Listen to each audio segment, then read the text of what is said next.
Okay, everyone. So today we're going to look at the Glorious Revolution. Okay, so our objectives and standards. Our objectives: interpret the rule of Oliver Cromwell and analyze how England became a constitutional monarchy. And we'll explain that vocabulary through the lesson again too. So our vocabulary preview: restoration, habeas corpus, and constitutional monarchy. So think about this. What do you think of when you hear the word restoration? What comes to your mind? You might know what it means already, you might have no idea, but I just want you to think what that word may mean. Okay, so the rule of Oliver Cromwell. So once he held the power, Oliver Cromwell abolished the monarchy and the House of Lords and Parliament. Okay, he established a commonwealth or a republican form of government, and later on, Cromwell eventually sent home Parliament and he just eventually became a military dictator.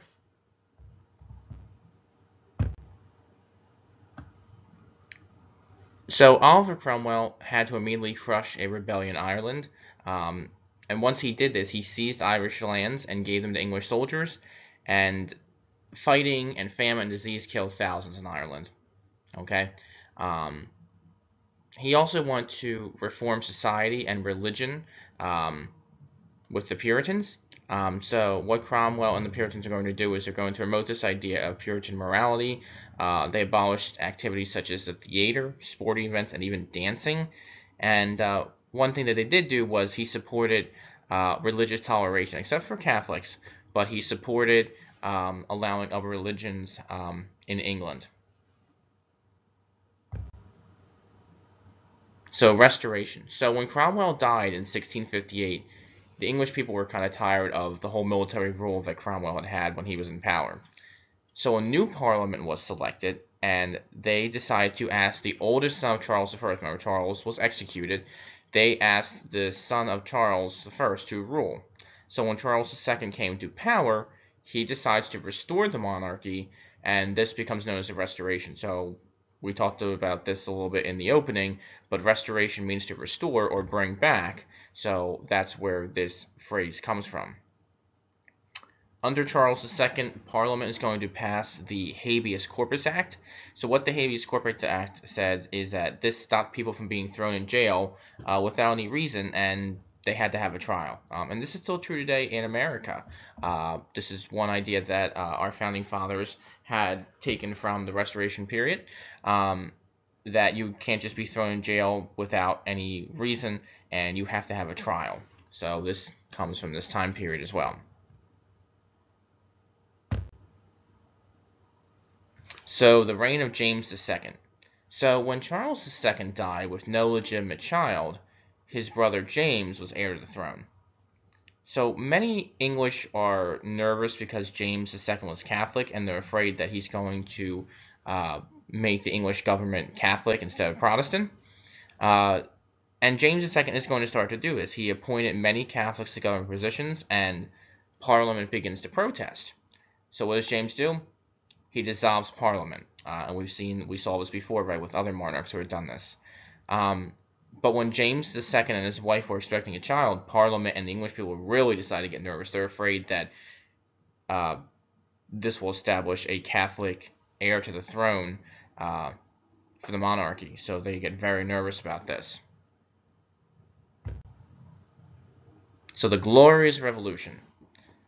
So James II also had an older daughter, Mary, who was a Protestant, and she was married to William of Orange. Now, William of Orange was the Prince of the Netherlands as well. So what happens is some members of Parliament met with Mary and William secretly and asked them to overthrow James II. Okay? So William of Orange is going to gather an army, and he heads for London. But when James II found this out, he fled to France. He was afraid, he was nervous, whatever the case may be, and he flees to France. So this is called the Glorious Revolution because there was no blood, really. I mean, usually a revolution includes blood and violence and, all those things. So this is called the Glorious Revolution because William and Mary were able to take the throne without any type of blood being spilled. So this is known as the Glorious Revolution. So at their coronation, or a coronation is when they're sworn in. So when they were sworn in to be King and Queen of England, William and Mary promised to work alongside Parliament instead of just doing whatever they felt like doing. So this made England a constitutional monarchy, and it's still this way today. Um, there are now rules to limit a monarch's power, starting with William and Mary. So William and Mary decided that they could not suspend Parliament's laws. They also agree with Parliament that they can't pass any taxes without the consent of Parliament. They can't interfere with the freedom of speech in Parliament, and they can't penalize people for complaining about the monarchy. Okay, and William and Mary are also going to agree to other rules as well, but these are some of the main things that they agree to.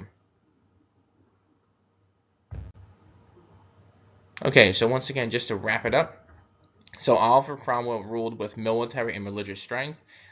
He was kind of almost like a dictator, and after he dies, people are kind of tired of the whole military rule and kind of want the old way of life back again. So Charles II is going to come to the throne after being asked by Parliament, and he's going to restore the monarchy. Remember, this is called the Restoration, okay? And after he dies, since he had no children, James II, his brother, will take the throne, and James was Catholic. Parliament became nervous that James was Catholic and going to put a bunch of Catholic administrators, and he was going to have a Catholic child who may become heir to the throne one day.